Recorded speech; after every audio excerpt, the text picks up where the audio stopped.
História do Partido Comunista da União Soviética. 5. Capítulo 5. O Partido Bolchevique durante os anos do auge do movimento operário, anteriores à Primeira Guerra Imperialista, 1912-1914. 1. O apogeu do movimento revolucionário durante os anos de 1912 a 1914. O trunfo da reação stolipiniana não durou muito tempo. Um governo que nada queria dar ao povo, exceto o chicote e a forca, não podia ser estável. A repressão, a força fartamente distribuída, acabou por não mais assustar o povo. Começou a desaparecer o cansaço que se havia apoderado dos operários nos anos que se seguiram à derrota da Revolução. Os operários tornavam a se pôr de pé para a luta. O prognóstico dos bolcheviques, quando diziam que surgiria inevitavelmente um novo apogeu revolucionário, viu-se confirmado pela realidade. Em 1911, o número de grevistas passou já de 100 mil, enquanto nos anos precedentes nunca havia passado de 50 a 60 mil. A Conferência do Partido, celebrada em Praga em janeiro de 1912, pôde registrar já a reanimação iniciada no movimento operário. Mas quando o movimento revolucionário começa verdadeiramente sua marcha ascendente é nos meses de abril e maio de 1912, ao estalarem as greves políticas de massas provocadas pela chacina dos operários do Lena. A 4 de abril de 1912, no curso de uma greve declarada nas minas de ouro do Lena, na Sibéria, as tropas, executando ordens de um oficial da polícia czarista, fizeram fogo e ficaram mortos e feridos mais de 500 operários. Esta chacina em massa de mineiros inermes, que pacificamente um parlamentar com a administração das minas, sublevou de indignação todo o país. Este novo crime da autocracia czarista tinha sido perpetrado em proveito dos capitalistas ingleses, donos das minas de ouro do Lena, com o objetivo de esmagar uma greve econômica dos mineiros. Os capitalistas ingleses e seus sócios russos tiraram destas minas lucros fabulosos, mais de 7 milhões de rublos todos os anos, à custa da exploração mais desavergonhada dos operários. Pagavam a estes um salário insignificante e os alimentavam com víveres avariados e podres.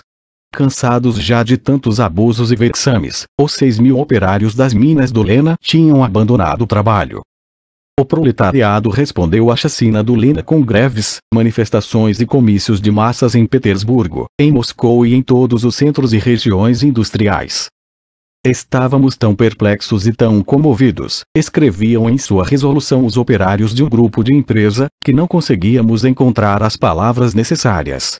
Qualquer protesto que tivéssemos formulado teria sido uma sombra débil da indignação que fervia na alma de cada um de nós. Mas não remediaremos coisa alguma com lágrimas e com protestos. A única coisa que nos pode salvar é a luta organizada das massas.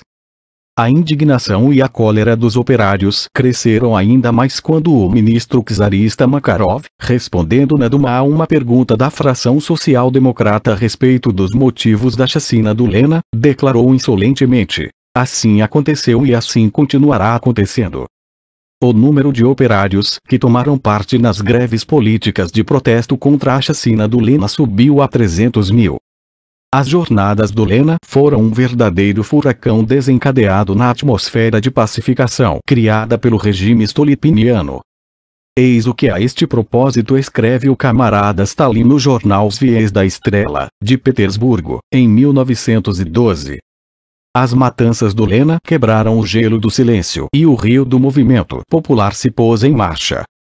Pôs-se em marcha. Tudo que havia de mal e funesto no regime atual, tudo que martirizava a atormentadíssima Rússia, tudo vinha se condensar em um ponto: nos acontecimentos do Lena. Essa é a razão por que foram precisamente as descargas do Lena que deram o sinal para o movimento de greves e manifestações. Em vão os liquidacionistas e os trotskistas tinham pretendido enterrar a revolução. Os acontecimentos do Lena revelaram que as forças revolucionárias estavam vivas, que no seio da classe operária se havia acumulado uma massa formidável de energia revolucionária. Nas greves de 1º de maio de 1912 tomaram parte cerca de 400 mil operários. Estas greves apresentavam um caráter claramente político e se desenvolviam sob as palavras de ordem revolucionárias bolcheviques: República Democrática, jornada de 8 horas, confiscação de todas as terras dos latifundiários. Estas palavras de ordem fundamentais estavam concebidas no sentido de unir sob elas para o assalto revolucionário contra a autocracia, não só as grandes massas operárias, mas também os camponeses e os soldados. A grandiosa greve de maio do proletariado de toda a Rússia, escrevia Lenin em seu artigo intitulado O Auge da Revolução, e as manifestações de rua reunidas a ela, as proclamações e os discursos revolucionários perante multidões operárias, revelam claramente que a Rússia entrava numa fase de ascenso da revolução. Lenin, tomo 15, 533, edição russa. Os liquidacionistas, alarmados diante do espírito revolucionário dos operários, se manifestaram contra a luta grevista, que eles qualificavam de jogo de azar grevista. Os liquidacionistas e seu aliado Trotsky queriam substituir a luta revolucionária do proletariado por uma campanha de petições. Propunham aos operários assinar um papelucho, uma petição, suplicando a concessão de direitos à abolição das restrições do direito de coalizão e greve, etc., para logo depois entregá-la à Duma. Mas os liquidacionistas só conseguiram reunir ao pé de sua petição 1.300 assinaturas, enquanto em torno das palavras de ordem revolucionárias lançadas pelos bolcheviques se agrupavam centenas de milhares de operários. A classe operária marchava pelo caminho traçado pelos bolcheviques. A situação econômica do país, durante este período, apresentava o seguinte quadro. A paralisação industrial se seguira, já no ano de 1910, uma reanimação da indústria e o aumento da produção nos ramos fundamentais. A fundição de ferro, que em 1910 havia contribuído com 3.046.000 toneladas, contribuiu em 1912 com 4.193.000, em 1913, com 4.635.000. A extração de carvão de pedra deu em 1910, 24.930.000 toneladas. Em 1913, subiu a 36.265.000. Ao lado do desenvolvimento da indústria capitalista, cresceu rapidamente o proletariado. O desenvolvimento da indústria se caracterizava pela concentração progressiva da produção nas grandes e poderosas empresas. Em 1901, trabalhavam em grandes empresas mais de 500 operários, isto é, 46,7% de todos os operários do país. Em 1910, cerca de 54%, ou seja, mais da metade do total dos operários, trabalhavam em empresas deste tipo. Isto representava uma concentração industrial sem precedentes. Inclusive, em um país tão desenvolvido industrialmente como os Estados Unidos, só trabalhava nas grandes empresas, naquela época, uma terça parte, aproximadamente, do número total de operários. O aumento e a concentração do proletariado em grandes empresas, contando com um partido revolucionário como o Partido Bolchevique, convertiam a classe operária da Rússia numa força formidável dentro da vida política do país. As brutais formas de exploração dos operários nas empresas, reunidas ao insuportável regime policial dos esbirros czaristas, davam a qualquer greve um pouco séria um caráter político. E este entrelaçamento da luta política com a luta econômica infundia às greves de massas uma força especialmente revolucionária. À frente do movimento operário revolucionário marchava o heróico proletariado de Petersburgo, e através dele vinham a região do Báltico, Moscou e sua província, depois a região do Volga e o sul da Rússia. Em 1913, o movimento se estendeu ao território oeste, à Polônia e ao Cáucaso. No ano de 1912, o número total de grevistas foi, segundo os dados oficiais, de 725.000, e segundo outros dados mais completos, passou de 1 milhão de operários. No ano de 1913, tomaram parte no movimento grevista, segundo os dados oficiais, 861.000 operários, e segundo dados mais completos, 1.272.000. Na primeira metade do ano de 1914, tinham se declarado em greve cerca de 1,5 milhão de operários, aproximadamente. Como se vê, o ascenso da Revolução durante os anos de 1912 a 1914 e a envergadura do movimento brevista colocavam a Rússia numa situação parecida à dos primeiros meses da Revolução de 1905. As greves revolucionárias de massas do proletariado atingiam, por sua significação, a todo o povo. Este movimento era dirigido contra a autocracia. As greves despertavam a simpatia da imensa maioria da população trabalhadora. Os fabricantes e os industriais se vingavam dos operários grevistas declarando lockouts. Em 1913, os capitalistas da província de Moscou lançaram ao desemprego 50.000 operários têxteis. No mês de março de 1914, foram despedidos num só dia, em Petersburgo, 70.000 operários.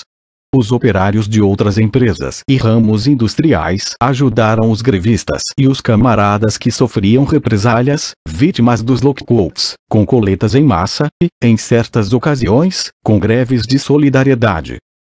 O ascenso do movimento operário e as greves de massas também levantaram e arrastaram a luta às massas camponesas.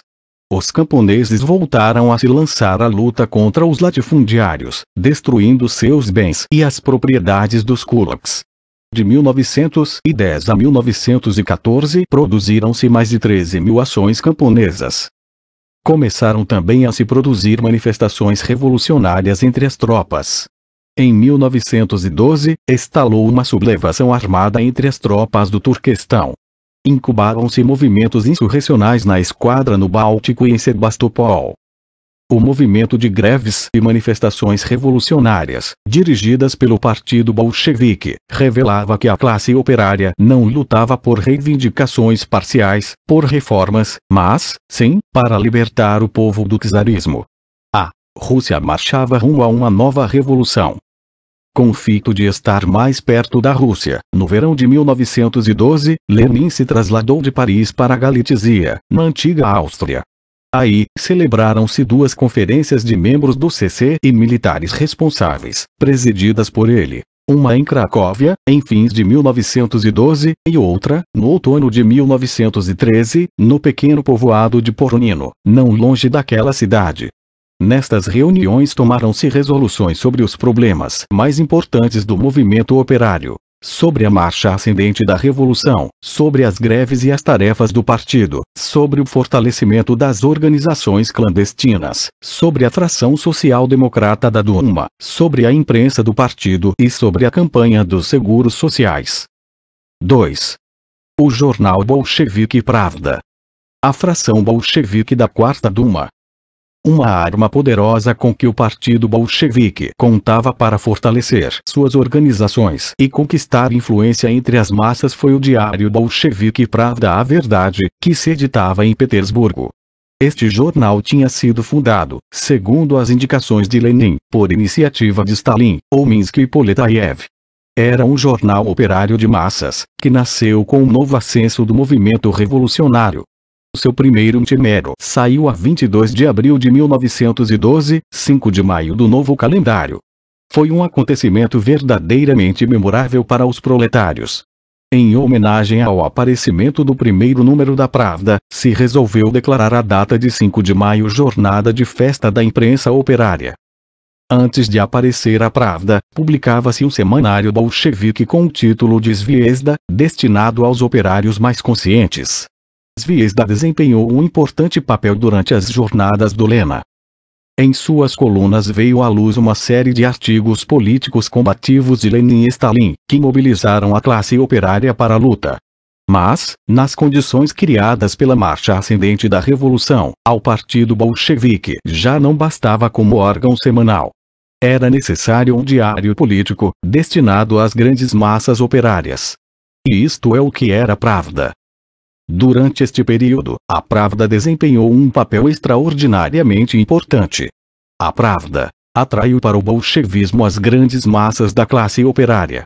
Numa situação como aquela, de incessantes perseguições policiais, de multas e apreensões do jornal pela publicação de artigos e correspondências que não agradavam à censura, a Pravda só podia existir graças ao apoio ativo de dezenas de milhares de operários avançados. somente as grandes coletas feitas entre os operários e permitiam fazer frente às enormes multas que lhe eram impostas. Frequentes vezes uma parte considerável da tiragem dos números mandados recolher chegava, apesar de tudo, a seus leitores, graças aos operários mais conscientes que se apresentavam à noite nas oficinas e tiravam os pacotes do jornal.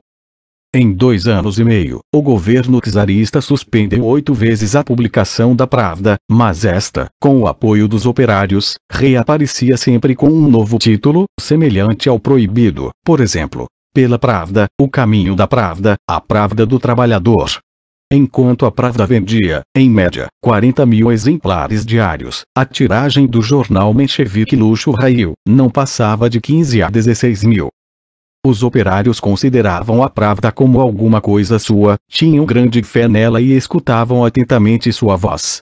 Cada exemplar da Pravda, passando de mão em mão, servia para dezenas de leitores, formava sua consciência de classe, educava-os, organizava-os, chamava-os à luta.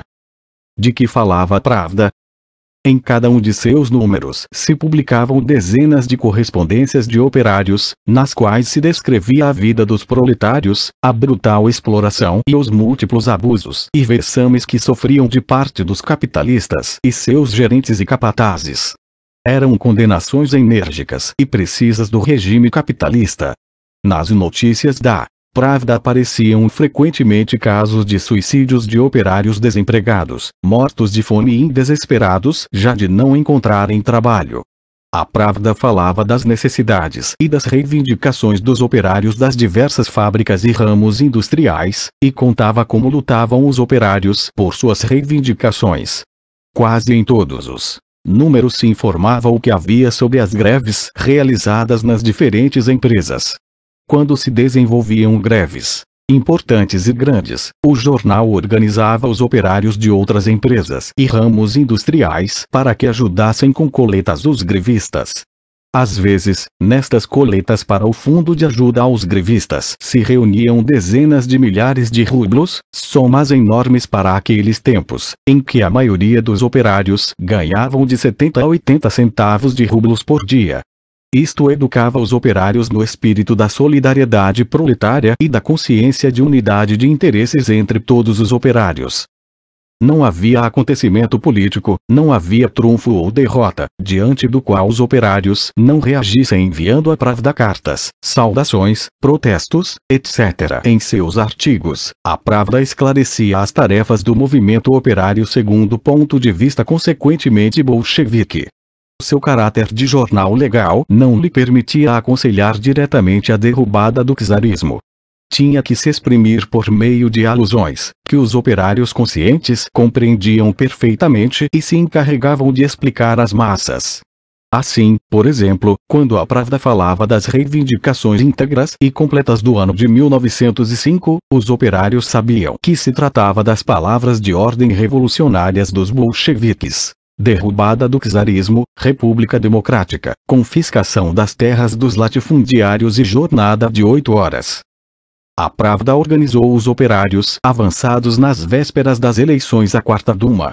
Desmascarando a posição traidora dos partidários de um acordo com a burguesia liberal, dos defensores do Partido Operário Stolipinial, dos mencheviques, chamava os operários a votarem pelos partidários das reivindicações íntegras do ano de 1905, isto é, pelos bolcheviques.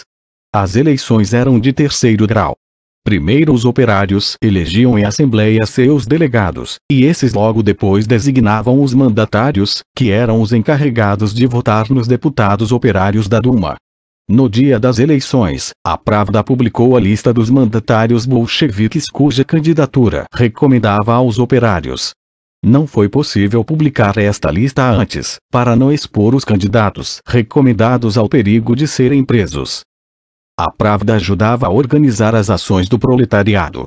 Em virtude de um grande boicote levado a efeito em Petersburgo na primavera de 1914, em condições em que não era conveniente declarar uma greve de massas, a Pravda aconselhou os operários a recorrerem a outras fornias de luta, a comícios de massas nas fábricas e a manifestações nas ruas. O jornal não podia dar abertamente semelhante orientação. Mas o chamado da Pravda foi compreendido pelos operários conscientes que leram em suas colunas o artigo de Lenin, publicado sob o modesto título de Sobre as Formas do Movimento Operário, no qual se dizia que, naquele momento era necessário substituir a greve por outra forma mais elevada do movimento operário, o que equivalia a preconizar a organização de comícios e manifestações. Era assim que os bolcheviques combinavam a atuação revolucionária clandestina com a agitação e a organização legal das massas operárias através da Pravda. Mas a Pravda não se ocupava somente da vida dos operários, das greves e das manifestações operárias. Em suas colunas se tratava sistematicamente da vida camponesa, da fome que os camponeses passavam, da exploração dos camponeses pelos latifundiários feudais, do roubo das melhores terras dos camponeses para engrossar as propriedades dos kulaks, por obra da reforma stolipiniana. A Pravda fazia ver aos operários conscientes a grande quantidade de material inflamável que se ia acumulando no campo. Ressaltava perante o proletariado que as tarefas da Revolução de 1905 não tinham sido resolvidas e que surgiria uma nova revolução. E ensinava que nesta segunda revolução, o proletariado teria que atuar como o verdadeiro chefe, como o verdadeiro dirigente do povo, e que nesta revolução contaria com um aliado tão forte como os camponeses revolucionários. Os mencheviques lutavam por tirar da cabeça do proletariado a ideia da revolução. Pregavam aos operários que deviam deixar de preocupar-se com o povo, com os camponeses famintos e com o domínio dos grandes proprietários feudais das centúrias negras, para lutar somente pela liberdade de coalizão, dirigindo para isso petições ao governo do czar. Os bolcheviques faziam ver aos operários que estas prédicas mencheviques, em que os operários eram convidados a renunciar à revolução e à aliança com os camponeses, serviam aos interesses da burguesia, que os operários venceriam com toda a segurança o czarismo, se soubessem atrair para seu lado os camponeses, como seus aliados, e que deviam voltar as costas aos maus pregadores, inimigos da revolução, do tipo dos mencheviques. De que tratava a Pravda, na seção intitulada A Vida do Camponês. Daremos como exemplo algumas das correspondências publicadas no ano de 1913. Em um informe enviado por um correspondente de Samara e que apareceu sob o título de um pleito agrário, comunicava-se que dos 45 camponeses da aldeia de Novoyasbulat, no distrito de Bugumá, acusados de terem feito resistência ao funcionário encarregado de praticar a delimitação das parcelas de terras dos que se separavam da comunidade, grande parte tinha sido condenada a longas penas de prisão. Numa breve notícia enviada por um correspondente da província de Pskov, se dizia: os camponeses da aldeia de Psitsa, nas imediações da estação de Savali, empunharam armas contra os guardas rurais. Há vários feridos. A causa do choque foram os conflitos agrários. Em Psitsa foram concentrados guardas rurais. Viajaram para este povoado o vice-governador e o fiscal. Um correspondente da província de Ufá informava a respeito da venda dos lotes de terra dos camponeses e expunha que a fome e a lei sobre a separação da comunidade rural tinham vindo reforçar o processo de privação de terras dos camponeses. Veja-se, por exemplo, o que ocorreu no povoado de Borisovka. Nele havia 27 casas que possuíam 543 hectares de terras de lavoura. Na época de fome, 5 lavradores venderam para sempre 31 hectares, à razão de 25 a 33 rublos cada um, isto é, 3 ou 4 vezes menos do que valia a terra. 7 lavradores hipotecaram 177 hectares, obtendo em troca de 18 a 20 rublos por hectare, a serem pagos em 6 anos e a 12% de juro anual. Tendo em conta o empobrecimento da população camponesa e o tipo brutal de juro, podia afirmar-se com segurança que dos 177 hectares a metade passaria para as mãos do usurário, pois era muito pouco provável que no prazo de 6 anos, mesmo a metade dos vendedores pudesse pagar uma soma tão elevada. No artigo intitulado A Grande Propriedade dos Latifundiários e a Pequena Propriedade Camponesa na Rússia, publicado na Pravda, Lenin fazia ver de um modo tangível aos operários e camponeses quão fabulosa era a riqueza de terras em poder dos parasitas latifundiários. Cerca de 30 mil latifundiários dos mais fortes assambarcavam aproximadamente 70 milhões de hectares de terra. Enquanto os camponeses tinham que se contentar com uma extensão equivalente, repartida entre 10 milhões de famílias. Cada um daqueles grandes latifundiários era detentor, em média, de 2.300 hectares de terra. Em troca, a cada família camponesa, incluindo os kulaks, correspondiam, em média, 7 hectares. Mas, além disso, havia 5 milhões de famílias camponesas pobres, isto é, a metade da população camponesa, que não possuíam, de seu, mais do que 1 ou 2 hectares. Estes fatos demonstravam de um modo tangível que a causa da miséria e da fome dos camponeses estava no regime dos grandes latifundiários, nas sobrevivências do feudalismo, das quais os camponeses só se podiam libertar mediante a revolução dirigida pela classe operária. Através dos operários relacionados com o campo, a Pravda penetrava na aldeia, despertando para a luta revolucionária os camponeses mais conscientes.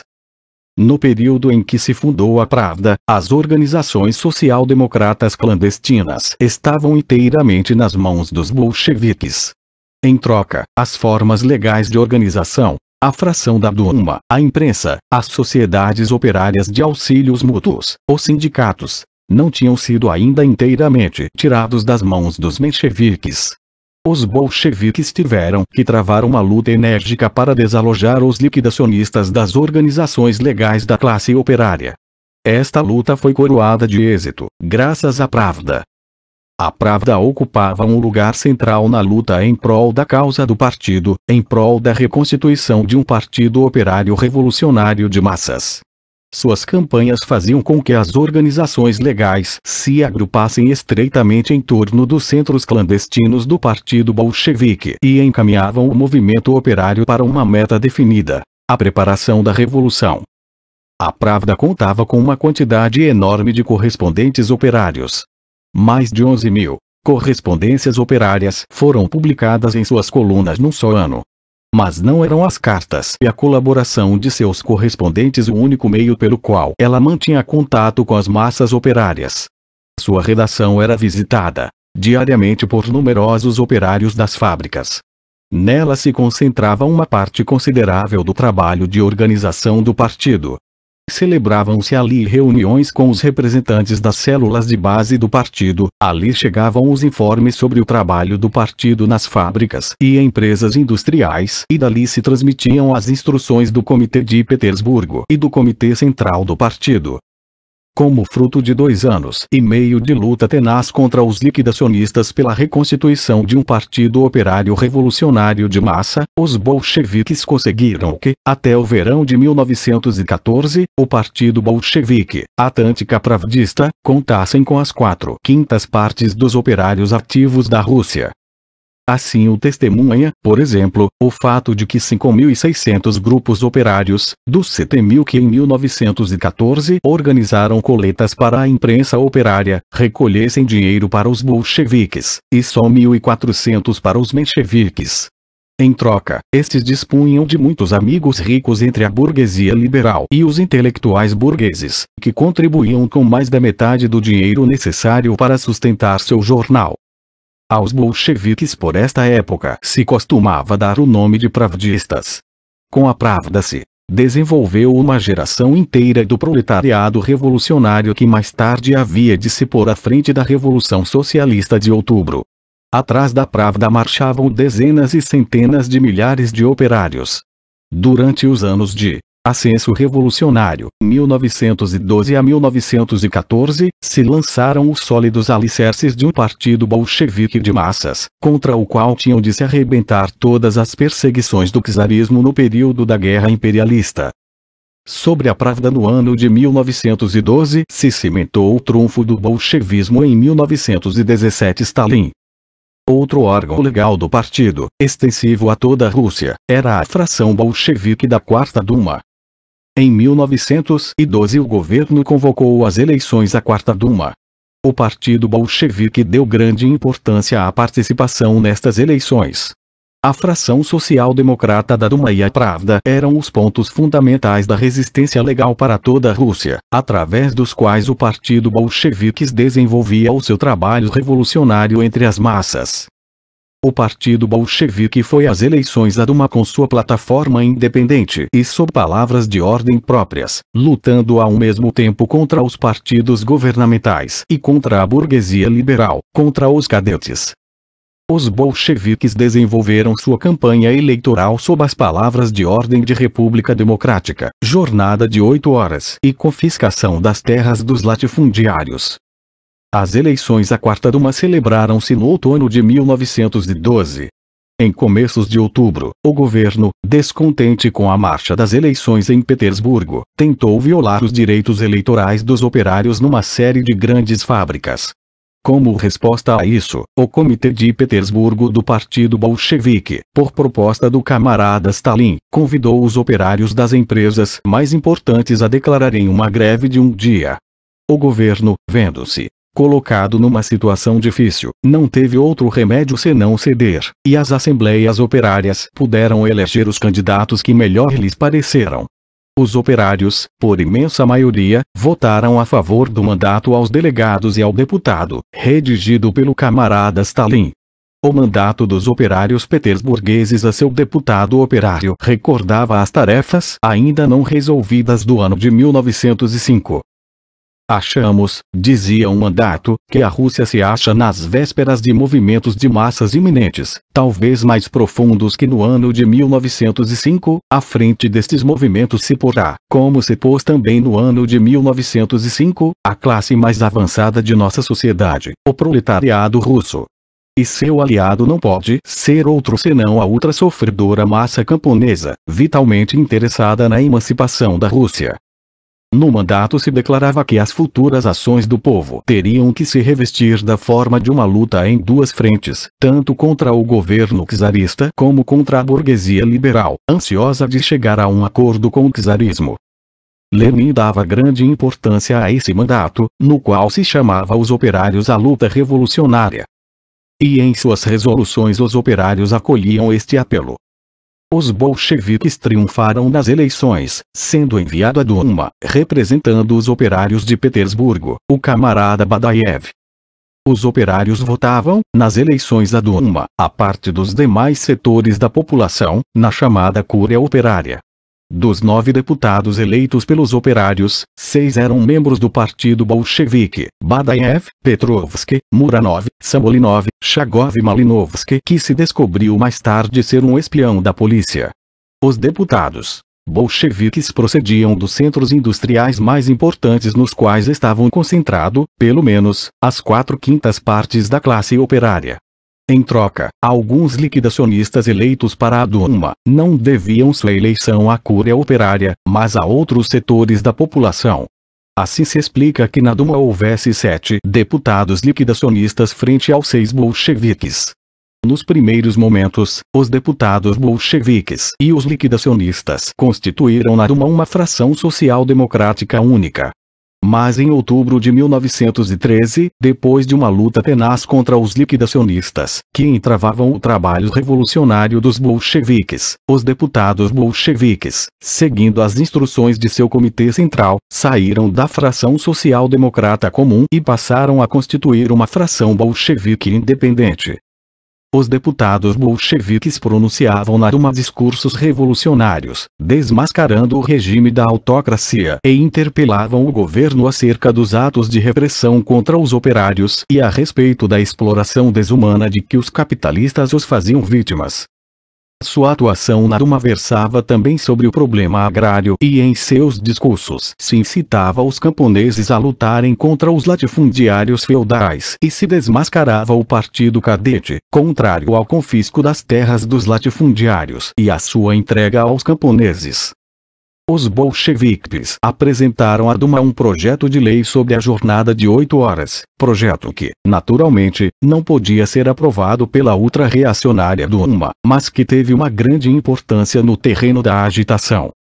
A fração bolchevique da Duma atuava em estreito contato com o comitê central do partido e com Lenin, de quem recebia diretivas. ocupava-se de sua direção imediata, enquanto permaneceu em Petersburgo, o camarada Stalin. Os deputados bolcheviques não se limitavam a atuar na Duma, também desenvolviam uma grande atividade fora dela. Visitavam as fábricas e oficinas, percorriam os centros operários do país, dando informes nesses centros, organizavam assembleias clandestinas, nas quais explicavam as resoluções do partido, e criavam novas organizações deste. Os deputados sabiam combinar habilmente a atuação legal com o trabalho ilegal, clandestino. 3. Trunfo dos bolcheviques nas organizações legais. O movimento revolucionário segue sua marcha ascendente. Aproxima-se a guerra imperialista. O partido bolchevique deu durante este período mostras de direção exemplar de todas as formas e manifestações da luta de classes do proletariado. Criava organizações clandestinas, editava folhas ilegais. Desenvolvia um trabalho revolucionário clandestino entre as massas. E paralelamente a tudo isto, ia cada vez mais penetrando de cheio nas diversas organizações legais da classe operária. O partido aspirava a ganhar os sindicatos, as casas do povo, as universidades noturnas, os clubes e as sociedades operárias de auxílios mútuos. Estas organizações legais tinham sido desde outros tempos o refúgio dos liquidacionistas. Os bolcheviques lutaram energicamente para converter estas sociedades legais em pontos de resistência do partido bolchevique. Combinando habilmente o trabalho clandestino com o trabalho dentro da legalidade, os bolcheviques atraíram a maioria dos sindicatos das duas capitais. Nas eleições celebradas em 1913 para preencher os postos de direção do Sindicato Metalúrgico de Petersburgo, obtiveram os bolcheviques um trunfo brilhantíssimo. Numa assembleia de 3.000 metalúrgicos, só votaram pelos liquidacionistas uns 150 operários. Outro tanto se deve dizer da organização legal que a fração social democrata da Quarta Duma representava. Se bem que os mencheviques contassem com 7 deputados e os bolcheviques com 6 somente, aqueles 7 mencheviques, procedentes em sua maioria de regiões não operárias, apenas representavam, aproximadamente, 1/5 parte de proletariado, enquanto que os 6 bolcheviques, procedentes dos principais centros industriais do país, Petersburgo, Moscou, Ivanovo-Vznesen, Kostromá, Ekaterinoslav e Kharkov, representavam mais das 4/5 partes da classe operária da Rússia. Os operários consideravam como seus deputados os 6 bolcheviques, Badaev, Petrovsk, etc., e não os 7 mencheviques. Os bolcheviques conseguiram ganhar as organizações legais porque, apesar das brutais perseguições do czarismo e das encarniçadas campanhas dos liquidacionistas e dos trotskistas, souberam manter de pé o partido clandestino e assegurar uma disciplina férrea dentro de suas fileiras, defendendo com firmeza os interesses da classe operária, mantendo estreito contato com as massas e travando uma luta intransigente contra os inimigos do movimento operário. Os bolcheviques, portanto, triunfaram em toda a linha dentro das organizações legais e os mencheviques sofreram uma derrota completa.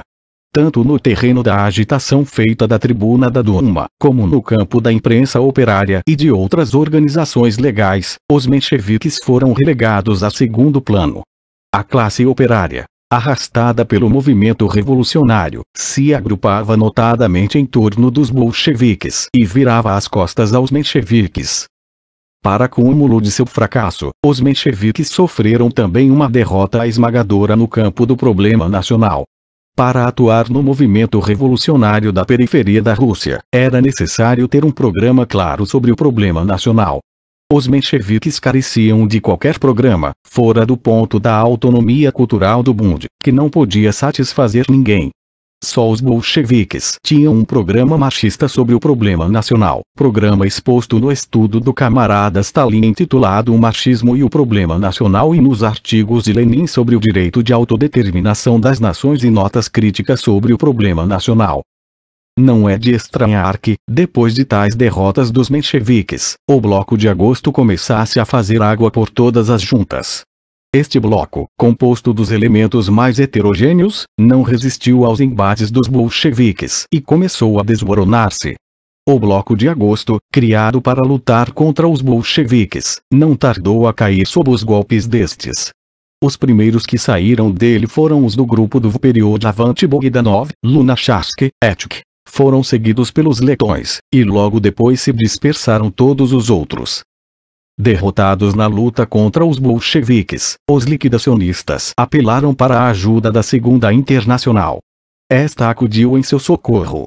Sob o pretexto de uma reconciliação entre os bolcheviques e os liquidacionistas, sob o pretexto de restabelecer a paz dentro do partido, a Segunda Internacional exigiu que os bolcheviques cessassem suas críticas contra a política oportunista dos liquidacionistas.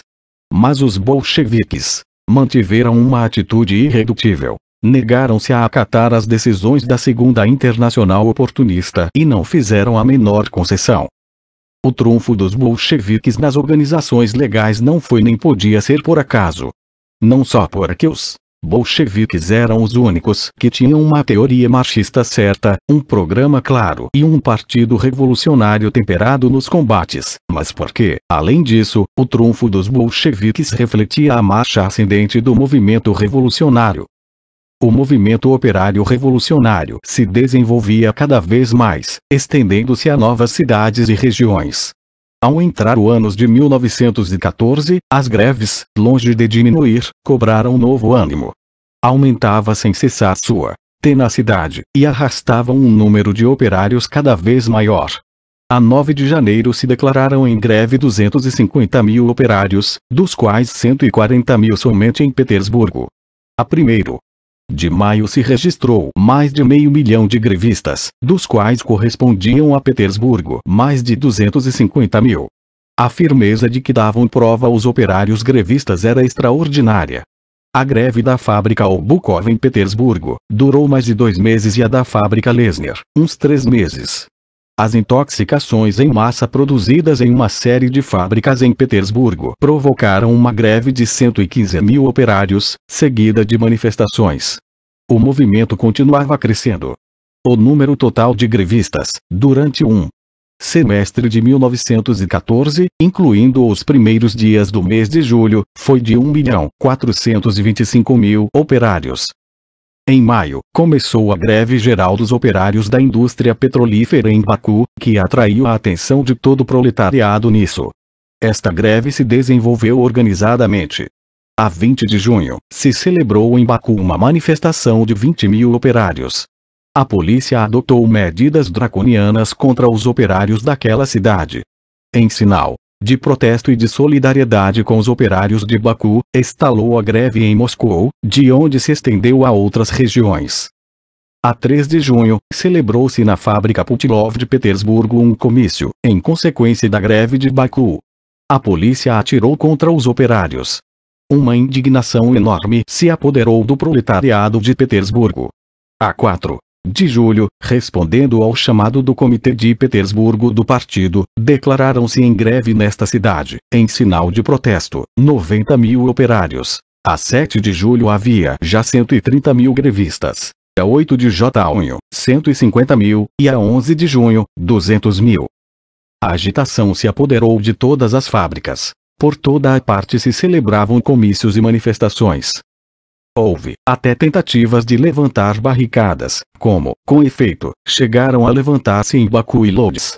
Numa série de pontos, a polícia fez fogo sobre os operários. Para esmagar o movimento, o governo tomou medidas extraordinárias. A capital foi transformada num acampamento militar e a Pravda foi suspensa. Neste momento, apresentou-se em cena uma nova força de ordem internacional.